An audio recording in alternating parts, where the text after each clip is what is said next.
Assalamualaikum warahmatullahi wabarakatuh. Alhamdulillah wassalatu wassalamu ala Rasulillah wa ala alihi wa ashabihi wa mawalah wa la haula wa la quwata illa billah ma ba'du. Ikhwati wa akhwati rahimakumullah. Malam hari ini kita akan melanjutkan kajian fikih ibadah kita. Kita malam ini sampai pada fasal baru setelah kita kemarin menyelesaikan fasal hal-hal yang mewajibkan mandi. Fasal yang baru itu adalah hal-hal yang harus dikerjakan ketika mandi, atau kita nyebutnya juga rukun mandi.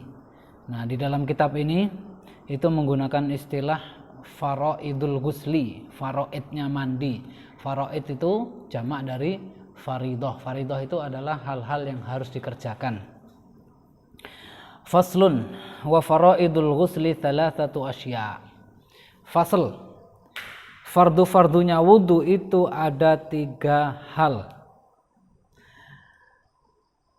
Yang pertama, an-niyatu wa izalatun najasati in kanat ala badanihi. Yang pertama adalah niat dan menghilangkan najis apabila di dalam atau di badannya itu ada najis. Nah, niat ini akan selalu muncul dalam semua pembahasan kita. Jadi setiap kita membahas rukun itu pasti akan muncul niat. Nah, dan wajibnya niat itu merujuk pada satu hadis. Dan ini hadis juga akan berulang-ulang di dalam bab apapun, bab ibadah apapun, ya, termasuk bab mandi. Hadisnya sangat populer sekali. Innamal a'malu binniyat. Innamal a'malu binniyat. Jadi pekerjaan-pekerjaan itu akan menjadi apa itu tergantung ada landasan niatnya atau tidak. Nah, dan niat itu adalah kesengajaan hati untuk melakukan sesuatu. Maka orang yang berniat itu pasti, atau orang yang melakukan ibadah itu mesti dilakukan dengan kesadaran supaya dia menjadi ibadah. Ya, ibadah itu memang harus dilakukan dengan kesadaran. Nah, kemudian landasan dari kesadaran itu apa? Akal, adanya akal. Maksudnya kesadaran itu apa? Kesadaran bahwa apa yang dilakukan itu adalah sebagai wujud ketaatan kepada Allah. Nah, jadi itu sebenarnya kan breakdown. Jadi niat itu adalah breakdown atau pengejawantahan dari turunan dari pernyataan asyhadu an la ilaha illallah, ya. Karena tuntutan dari asyhadu an la ilaha illallah adalah ketaatan kepada perintah-perintah Allah. Nah, ketaatan itu artinya harus muncul dari kesadaran. Kesadaran disandarkan pada akal. Maka orang yang tidak punya akal itu dia tidak akan sah kalau dia beribadah. Orang yang akalnya sedang istirahat juga tidak sah kalau melakukan apapun itu, apakah ibadah atau di luar ibadah. Dia tidak punya nilai. Seperti apa orang tidur? Orang tidur itu akalnya sedang istirahat. Dia punya akal tapi akalnya sedang istirahat, dia tidak ada nilainya. Jadi misalnya ada orang tidur pules terus ngigonya itu misalnya sholat tahajud semalam suntuk, tapi dalam keadaan tidur, ya nggak kanggu. Jadi itu bukan bentuk ketaatan. Atau orang gila, orang yang tidak punya akal sama sekali, nah itu tidak bisa melakukan apapun, ya. Nah, mandi itu juga harus ada niat. Karena mandi itu adalah salah satu perintah Allah. Niyatul ghusli wajibatun kama fil wudu'i li'umumi qaulihi sallallahu alaihi wasallam innamal a'malu binniyat. niat mandi itu hukumnya wajib sebagaimana di dalam wudu. Ya, niat mandi itu wajib sebagaimana di dalam wudu. Karena keumuman dari sabda Nabi Shallallahu Alaihi Wasallam, innamal a'malu binniyat. Jadi keumuman itu artinya dia berlaku untuk semua hal ibadah. Jadi innamal a'malu binniyat itu menjadi dasar dari wajibnya niat pada seluruh jenis ibadah. Terus kapan orang itu harus berniat? Kapan orang itu harus berniat? Wa mahallun niyati awwalu juz'in maghsulin minal badani. Nah, niat itu hendaknya ditempatkan saat melakukan pekerjaan, bukan sebelumnya atau sesudahnya. Ya, bukan sebelumnya atau sesudahnya. Ya. Kecuali ada dalil-dalil yang khusus tentang itu. Ya, kecuali ada dalil-dalil yang khusus tentang itu. Ada beberapa ibadah itu yang niat itu bisa disusulkan. Tetapi itu harus melalui dalil. Jadi niat yang boleh disusulkan itu harus melalui dalil. Seperti apa misalnya? Seperti puasa sunnah. Puasa itu kan dimulai sejak terbitnya fajar.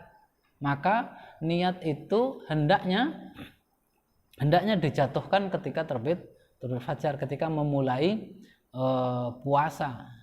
Nah, tetapi tindakan Rasulullah SAW itu pernah melakukan niat, itu sudah berjalan puasanya. Puasanya sudah berjalan. Jadi sudah siang baru niat. Sudah siang baru niat. Jadi dari pagi belum ada niat. Dari fajar belum ada niat, pagi belum ada niat. Begitu mau makan tidak ada yang dimakan, maka Nabi SAW, ya udah kalau gitu saya hari ini puasa. Artinya ada sebagian potongan waktu puasa yang mulai dari fajar sampai tenggelamnya matahari itu ada yang kosong dari niat dan kemudian itu disusulkan. Nah, itu berlaku untuk apa? Ya untuk puasa saja. Kalau untuk sholat, untuk yang lainnya tidak, karena tidak ada dalil yang mentaksis tentang keumuman innamal a'malu binniyat. Maka kalau misalnya ada orang kehilangan uang misalnya, orang kehilangan uang, kemudian dicari-cari tidak ketemu, terus akhirnya bilang ya udah itu uang saya sudah saya niatkan untuk sedekah. Nah, itu bukan niat sedekah, itu ya hilang saja, karena beda antara hilang dengan sedekah itu. Jadi atau gini, udah saya ikhlaskan. Nah, itu bukan soal ikhlas itu. Ikhlas itu juga tempatnya di awal. Ikhlas itu adalah motif semata-mata untuk Allah. Memang ada orang yang hilang uangnya itu semata-mata untuk Allah? Enggak ada toh. Itu bukan ikhlas. Pernyataan yang benar itu ridho. Ridho terhadap qadha. Jadi saya sudah ditakdirkan oleh Allah uangnya hilang, maka saya ridho. Itu namanya ridho, bukan ikhlas. Kalau ikhlas itu ditempatkan di awal. Saya melakukan ini karena Allah semata-mata, itu namanya ikhlas. Kan tidak ada orang duitnya hilang kok semata-mata karena Allah. Itu bukan ikhlas namanya, itu namanya ridho. Nah, cuman orang udah kadung salah kaprah ya. Orang sudah sadung salah kaprah, udah tak ikhlasin aja. Bukan ikhlasin aja, tidak bisa ikhlas saya. Masa hilang kok untuk Allah? Ya nggak bisa. Untuk Allah itu adalah infak, dan itu ada di permulaan ketika dia memberikan. Jadi kalau duitnya hilang tidak bisa menjadi infak. Hilang ya hilang saja, gitu. Wa kaifiyatuha, jadi kalau mandi itu kapan menempatkan niat itu? Yaitu ketika basuhan pertama, ketika basuhan anggota tubuh yang pertama kali. Wa kaifiyatuha ayyan wiya al-junuba, ayyan wiya al-junubu raf'al janabati au raf'al hadathi al-akbar an jami'il badan. Jadi yang pertama caranya adalah hendaknya orang yang junub itu berniat raf'al janabah, mengangkat janabah. Jadi orang yang terkena hadas besar, orang yang junub ya, itu dia berarti badannya itu apa namanya, kotorannya itu namanya janabah. Kotoran yang non fisik itu namanya janabah. Maka kotoran yang non fisik yang namanya janabah itu bisa dihilangkan. Nah, niatnya itu niat menghilangkan janabah itu. Jadi anggap janabah itu seperti sampah. Jadi harus diniatkan, saya mau menghilangkan sampah ini. Saya mau menghilangkan kotoran batin saya ini, itu raf'al janabah. Atau kotoran maknawi ini gitu. Au raf'al hadas, atau menghilangkan hadas. Ya, menghilangkan hadas. Jadi janabah, mengangkat janabah atau mengangkat hadas. Ya. Terus hadas yang apa yang diangkat? Al hadas al akbar. Nah, kalau kita sebut janabah, maka itu sudah cukup, karena janabah itu adalah dia hanya satu macam. Ya. Kalau dia menyebut raf'al hadas, menghilangkan hadas, maka harus diberi sifat hadas yang apa yang ingin dihilangkan, yaitu al hadas al akbar, hadas yang besar, an jami'il badan, dari semua badan. Ya, saya berniat mengangkat hadas besar dari seluruh badan. Ya. Walau nawa raf'al hadasi walam yata'arrad lil janabati wala ghairuha sahha ghusluhu 'alal asahhi, atau sahha ghusluhu 'alal asahhi, li'anna al hadath ibarah 'anil mani' minas salati wa ghairiha 'ala ayyi wajhin fardin wa qad nawa 'ala ayyi wajhin fardin wa qad nawahu. Nah, bagaimana kalau seandainya orang yang mandi itu tidak menyebutkan saya berniat menghilangkan hadas besar? Dia cuma mengatakan saya menghilangkan hadas, titik, bukan hadas besar. Dia juga tidak menyebut hadas karena janabah misalnya. Atau dia tidak mengatakan saya mau menghilangkan janabah. Bagaimana kalau demikian?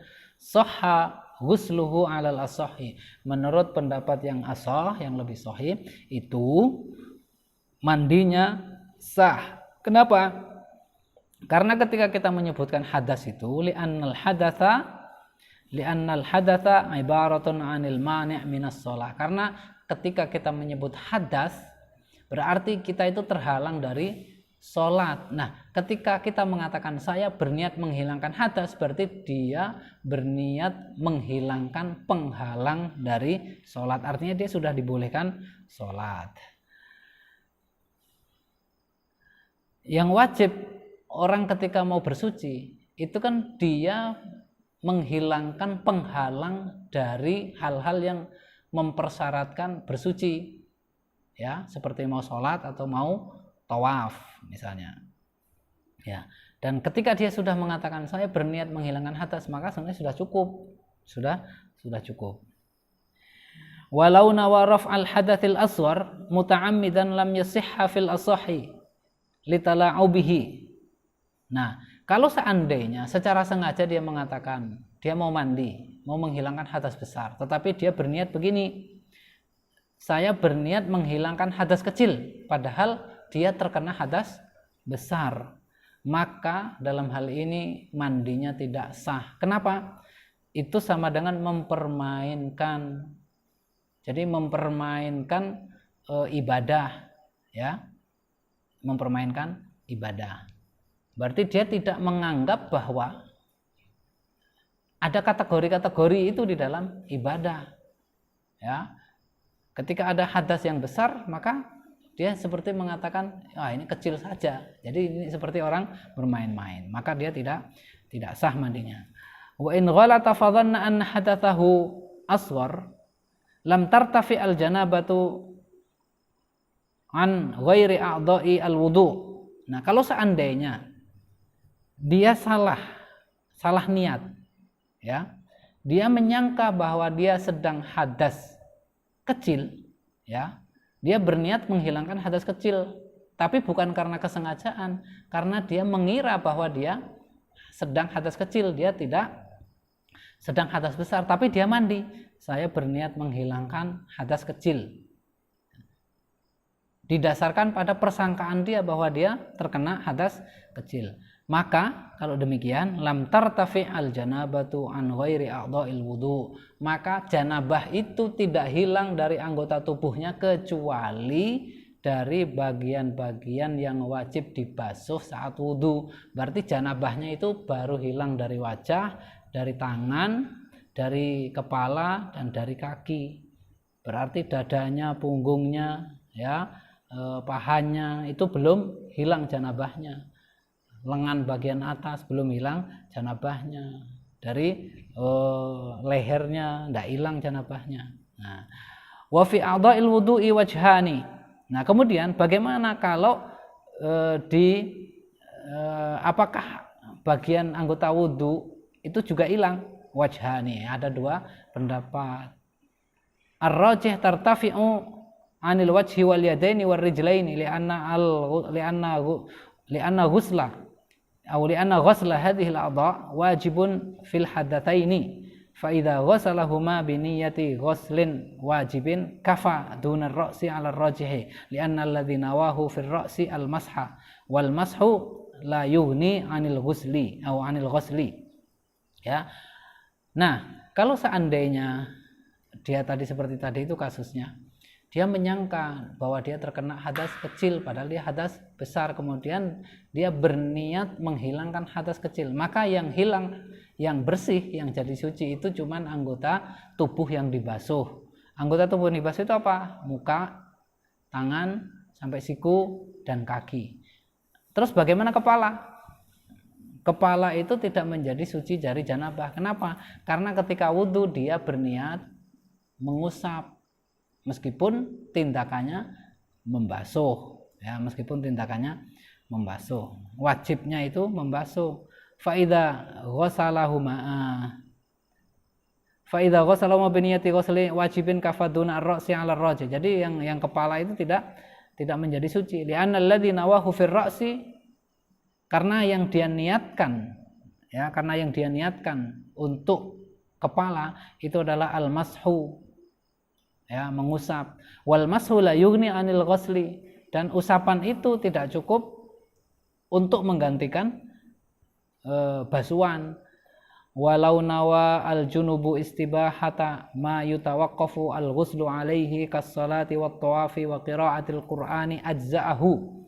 Nah, kalau seandainya orang yang junub tadi itu berniat istibahata ma yutawaqqafu al ghuslu alaihi, dia supaya diizinkan untuk melakukan ibadah atau tindakan yang dipersyaratkan mandi, maka itu juga boleh. Jadi dia bukan berniat mandi atau berniat menghilangkan hadas, tetapi berniat supaya diperbolehkan untuk melakukan ibadah yang dipersyaratkan mandi, ya. Kas-salati wat tawafi wa qiraatil qur'ani ajza'ahu, maka dalam hal ini cukup, ya. Wa inna ma yustahabbu lahu ka ghusli al-jum'ah wa nahwihi lam yujzi'hu li'annahu lam yanwi amron wajiban. Nah, kalau seandainya dia berniat, ya, sesuatu, ya, berniat sesuatu yang hanya disunnahkan untuk mandi, ya kan, sesuatu itu kan ada yang dipersyaratkan dia harus mandi, ada sesuatu yang hanya dianjurkan mandi. Bagi siapa? Bagi orang-orang yang mau melakukan itu. Yang dipersyaratkan mandi seperti apa misalnya itu? Salat, ya, tawaf, ya. Qiraatil Quran menurut mazhab Syafi'i. Nah, maka kalau seandainya saya ketika mandi junub itu dia mengatakan saya mau melakukan sesuatu agar saya dibolehkan sholat, maka sah. Nah, kalau seandainya niat mandinya itu menyebutkan sesuatu yang hanya disunnahkan untuk mandi, seperti apa? Seperti mandi Jumat. Mandi Jumat itu hukumnya sunnah, ya. Mandi Jumat itu hukumnya sunnah di dalam mazhab Syafi'i, maka tidak boleh. Nah, dia orang yang junub di hari Jumat, kemudian dia mandi dengan niat apa? Saya mau mandi Jumat. saya mandi Jumat, maka tidak hilang janabahnya. Li'annahu lam yanwi amran wajiban, karena dia tidak berniat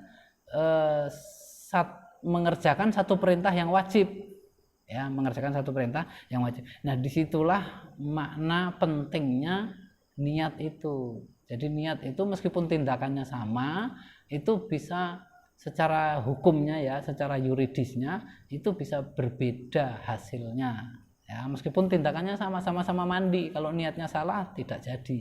Nah, tidak jadi. Walau nawa al-ghusla al-mafrud au faridat al-ghusli ajza'ahu qat'an. Nah, kalau seandainya dia berniatnya itu gini, saya berniat mandi yang diwajibkan, nah, maka itu juga boleh. Jadi variasi niat mandi itu banyak sekali ternyata, ya. Variasi niat mandi bagi orang yang junub itu banyak sekali. Nah, kalau seandainya dia berniat mandi, ya, mandi yang diwajibkan, maka boleh. Atau niat melakukan hal-hal yang diwajibkan dalam perkara mandi. Nah, jadi ketika orang mandi itu harus melakukan apa? Saya mau menjalankan rukun-rukunnya mandi. Nah, itu boleh. Nah, rukun-rukun itu maksudnya hal-hal yang wajib dikerjakan. Qalahu fir raudhah. Watanwi al-haidu, nah tadi urusannya orang yang junub, ya. Watanwi al-haidu raf'a hadatil haidi. Adapun orang yang haid, ya, perempuan yang haid, maka dia berniat raf'a hadatil haid, menghilangkan hadas haid. Falau nawat raf'al janabati muta'ammidan lam yasihha.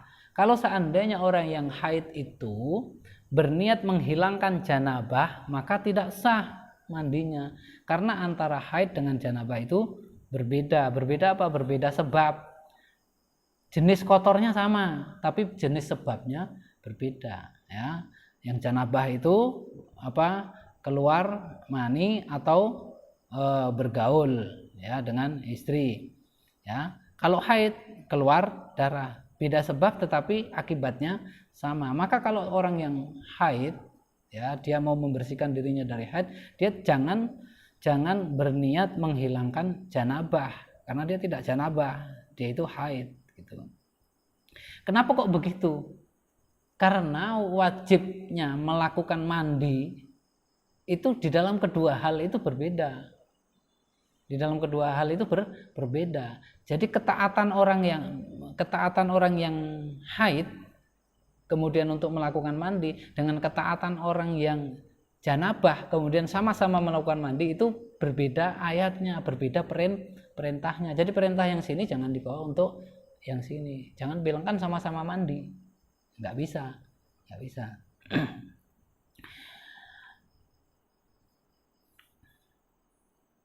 Kama launawa al-junub raf'al haid. Begitu pula kalau dibalik, orang yang junub, ya, kemudian dia ketika mandi, dia berniat saya mau menghilangkan kotoran haid, ya, nggak bisa. Apalagi yang ngomong kayak gitu laki-laki, nah, tambah nggak bisa lagi. Nah, itu jelas ngawur itu.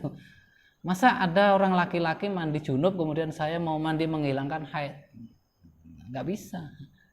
Nah, ini yang kemungkinan terjadi mungkin kan perempuan, para wanita ini. Para wanita bisa jadi tidak tahu, tidak bisa membedakan. Ini saya hadas besarnya itu disebabkan apa? Disebabkan janabah atau disebabkan karena haid. Nah, ayat perintahnya itu berbeda. Ayat perintahnya itu berbeda. Oleh karena itu maka tadi saya sebut niat itu adalah kesadaran untuk menjalankan perintah. Nah, perintahnya di sana itu fa idza tatahharna, kan gitu. Wala yas'alunaka 'anil mahid qul huwa adzan fa'tazilun nisaa fil mahid wala taqrabuhunna hatta yatahurn fa idza tatahharna fa'tuhunna min haitsu amarakumullah, kan gitu. Nah, jadi orang yang haid mandi itu menjalankan perintah hayat itu, sementara orang yang janabah ya, itu menjalankan perintah yang lain. Maka niat jangan ditukar. Wa in ghalatat sahha ghusluha. Nah, kalau seandainya keliru, ini tidak sengaja. Tadi itu kalau sengaja. Orang janabah kok niat menghilangkan haid, atau orang haid sengaja menghilangkan berniat menghilangkan janabah, tidak bisa. Nah, kalau keliru gimana? Kalau keliru, wa in ghalatat sahha ghusluha. Kalau seandainya dia keliru bukan karena kesengajaan, maka sah. Dzakarahu fi syarhil muhadzab, tapi sekali lagi ini adalah masail ijtihadiyah. Masail ijtihadiyah. Jadi masalah-masalah yang ijtihad, ya. Wa tanwi an-nufasa'u raf'a hadatsin nifas. Kemudian siapa lagi tadi orang yang terkena hadas besar?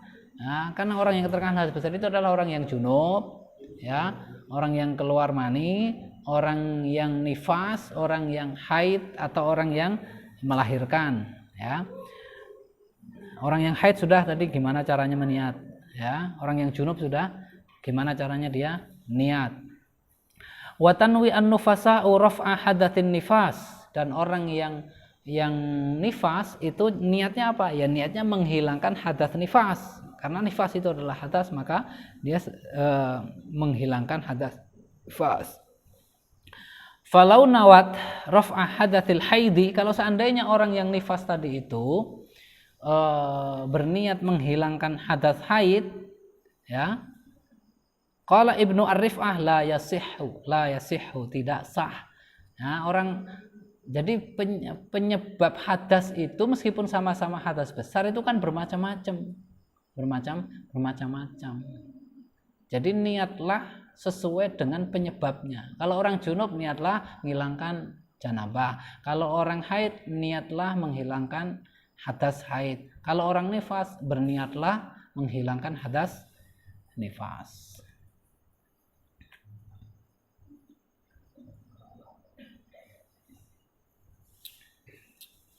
Enak jamunya.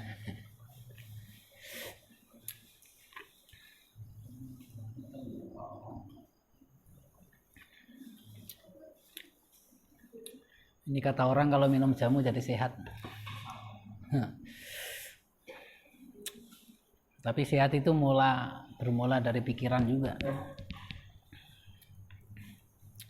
Dan ditakdirkan Allah sehat. Meskipun minum jamu kalau nggak ditakdirkan sehat ya nggak sehat. Meskipun nggak minum jamu kalau ditakdirkan sehat ya sehat. Makanya jangan tergantung sama jamu. Jangan mengandalkan jamu. Saya sudah minum jamu nggak akan kena corona misalnya. Kalau kena ya kena aja. Yang jelas minuman kayak gini ini dalam memahami kembalikan semuanya kepada Allah.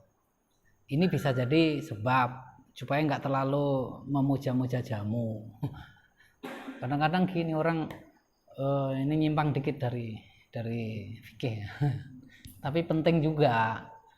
Kadang-kadang orang itu seperti mendewa-dewakan tanda kutip jenis pengobatan tertentu. Misalnya apa? Kalau semua penyakit obatnya bekam misalnya. Sampai orang TBC juga dibekam. Orang skabies juga dibekam.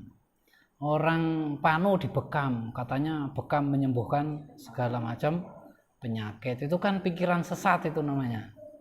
Jadi itu namanya mendewakan obat. Kalau yang paling gampang itu ditakdirkan sembuh karena jamu ya sembuh, kalau nggak ditakdirkan sembuh ya nggak sembuh. Ke dokter kalau ditakdirkan sembuh ya sembuh, kalau nggak malah dokternya yang sakit. Bisa aja kan gitu ya. Itu dalam memahami itu supaya orang yang beriman itu selalu menggantungkan kepada kekuasaan Allah, bukan pada khasiat jamu. Meskipun jamu bisa jadi salah satu sebab, tapi nggak usah didewakan. Nanti kalau jamu itu jadi penyebab ini malah repot nanti. Semua harus ditanami jamu. Malah penuh nanti, malah nggak ada tempat untuk lahan nanam padi, nggak bisa makan beras gitu. Nyimpang dikit nggak apa-apa. Tapi kalau sebagai ikhtiar cari nafkah juga boleh ya.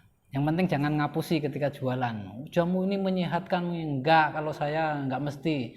Yang jelas jamu bisa ngilangi haus. Ya, kalau haus minum jamu hilang. Kita lanjutkan. Jadi soal niat ya. Soal niat itu bisa bermacam-macam ya. Kadang-kadang kalau nggak ngerti ilmunya yang begini ya diantem aja pokoknya saya. Ya, tapi yang paling gampang ya gitu, saya ketika mandi itu saya berniat menghilangkan hadas besar, itu kena semuanya sudah. Mau nifas, mau haid, mau janabah itu semuanya kena. Jadi daripada keliru kan gitu, lebih gampang.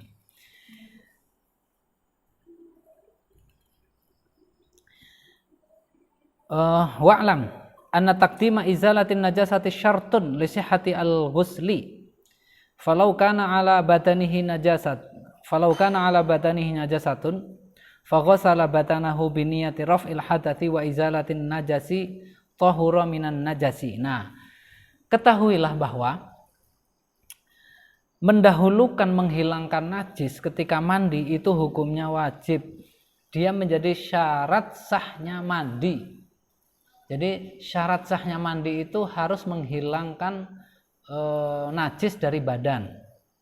Maka kalau seandainya di badannya itu ada najis, kemudian dia langsung mandi, ya, biniyati raf'il hadas wa izalatin najas, dia sekaligus niatnya itu saya niat menghilangkan hadas sekaligus menghilangkan najis, tahura anin najasi, maka yang pasti dia akan membersih atau yang pasti dia akan bersih dari najis. Wahal yartafi'u hadatsuhu aidan. Nah, kemudian apakah hadasnya itu hilang? Ya. Kotoran kan ada dua macam, yang sifatnya fisik namanya najis, yang maknawi yang tidak non fisik itu namanya hadas. Nah, kalau di dalam tubuh kita itu ada dua-duanya, ada najisnya, ada hadasnya. Kemudian dia mandi dengan niat dua-duanya. Saya menghilangkan najis sekaligus menghilangkan hadas. Bagaimana itu? Najisnya hilang. Kenapa? Karena ketika disiram najisnya larut, hilang. Karena syarat sah menghilangkan najis itu gampang. Yang penting wujud fisiknya itu hilang. Bahkan tanpa niat sekalipun najis itu bisa hilang. Bahkan tanpa, yang penting hilang pokoknya. Nggak usah diniati.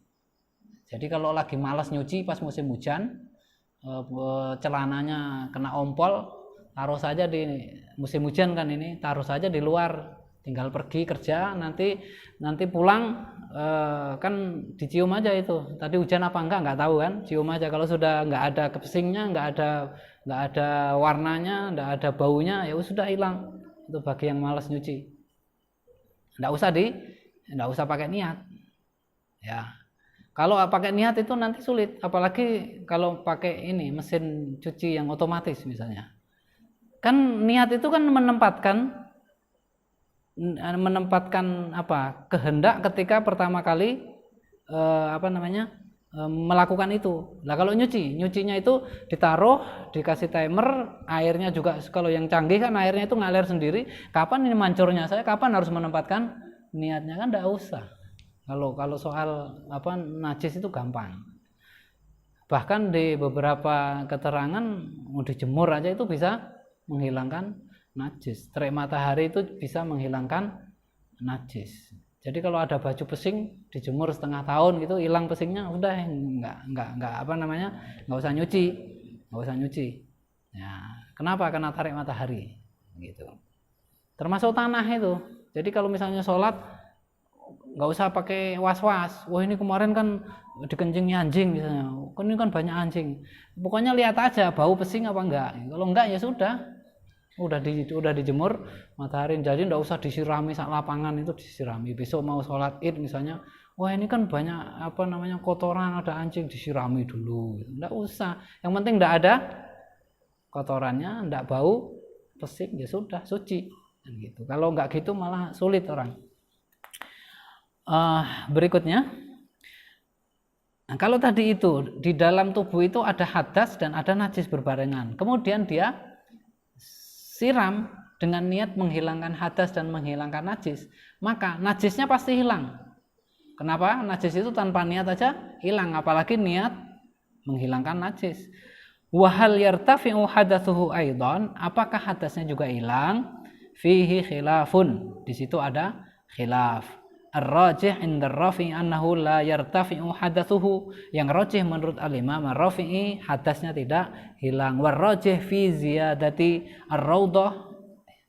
Yang rajih di dalam tambahan keterangan ar-raudhah annahu yartafi'u hadatsuhu, hilang hadasnya. Intinya kalau kita baca fikih itu mesti fihi khilafun, fihi qaulani, fihi salah satu aqwal. Jadi perkara fikih itu perkara yang mudah sebenarnya. Kalau fikih dan kemudian itu dibuat rigid gitu, itu orang malah jadi sulit. Ya, malah jadi sulit. Jadi enggak usah ngotot-ngototan kalau soal fikih itu. Ya. Selama itu masih dalam koridor masail istihadiyah, kecuali ada hadis yang sharih, dan biasanya kalau ada hadis yang sharih tidak akan ada khilaf, kecuali orang yang khilafnya itu memang tidak ada modal untuk khilaf. Sesuatu yang sudah disepakati sekian ribu atau sekian puluh ribu ulama kemudian dia menyelisih, itu bukan karena ulamanya yang bodoh, ya, bukan ulamanya yang bodoh, tapi yang menyelisih itulah yang nggak tahu, yang nggak ngerti, kan gitu. Dipikirnya ulama tidak seteliti itu, yang teliti itu dia, kan repot itu. Ya, itu qaulun syadz. Meskipun memang ada satu kaidah, la yuqasu al-haqqu bi kathrati al-qailin misalnya. Jadi kebenaran itu tidak diukur dengan banyaknya orang yang berpendapat, tapi kalau yang berpendapat itu kelasnya itu loh kelas 10, kemudian yang berselisih itu kelas TK. Ya akhirnya ya nggak dianggap pendapat itu, ya, qaulun syadz, qaulun syadz. Apalagi sampai menyesatkan semuanya, itu sesat semuanya itu. Kadang-kadang di zaman sekarang ini zaman fitnah itu, bikin meme-meme yang nggak bener, yang tidak jumatan misalnya, yang tidak jumatan itu musyrikin, munafikin atau kafir. Kan repot itu, artinya kan mengkafirkan orang sak dunia itu. Berarti yang Islam dia saja, yang mukmin dia saja. Mbok itu pakai logika sederhana saja sebenarnya orang bisa menilai. Nanti dia akan ngomong, kan kebenaran tidak diukur dengan banyaknya. Ya wes sakarepmu kalau udah gitu. Nah, terserah kalau sudah begitu, ya. Jadi hitung dah berapa juta sekarang orang yang terhalang dari Jumatan. Terus dibikin meme, yang tidak Jumatan itu cuman musyrikin, munafikin, kufar. Terus gimana itu? Berarti yang Islam, yang Jumatan toh, yang Jumatan berapa orang? Oh, kan repot kalau begitu caranya berpikir. Nah. Allahul musta'an. Ini zaman fitnah namanya, ya, zaman fitnah. Wa man sya'ul khilaf, adapun kenapa mereka itu bisa berbeda pendapat. Kalau pendapat dalam masalah ini ya, orang yang ada hadasnya, ada najisnya di badannya, kemudian dia niat dua-duanya menghilangkan hadas dan menghilangkan najis. Ada dua pendapat yang mengatakan hadasnya juga hilang, najisnya juga hilang. Ada yang mengatakan najisnya saja yang hilang, hadasnya tidak. Wa man sya'ul khilaf, penyebab dari khilaf ini adalah annal ma'a hallahu quwwatu raf'il hadath wa izalatin najas ma'an amla. Jadi apakah air itu punya kekuatan untuk menghilangkan kedua kotoran itu sekaligus atau satu-satu? Kalau sudah menghilangkan hadas ya hadas saja, kalau najis ya najis saja, kan gitu. Apakah air itu punya kekuatan untuk menghilangkan dua-duanya secara bersamaan? Kalau secara terpisah semua orang sepakat air itu bisa menghilangkan hadas, bisa menghilangkan najis. Summa Innan Nawawi fi syarhi Muslim wa faqa ar-Rafi'i ala anna al-ghuslah la takfi wallahu a'lam. Adapun al-Imam Nawawi sependapat dengan pendapat ar-Rafi'i bahwa mandinya itu tidak sah. Berarti yang sah itu baru penghilangkan najis. Oleh karena itu perlu diingat supaya keluar dari khilaf, bagaimana caranya? Diteliti dulu badannya, kalau mau mandi ada enggak najisnya, kalau ada bersihkan dulu najisnya, setelah bersih dari najis baru berniatlah mandi. Subhanakallahumma bihamdika asyhadu an la ilaha illa anta astaghfiruka wa atubu ilaik. Assalamualaikum warahmatullahi wabarakatuh.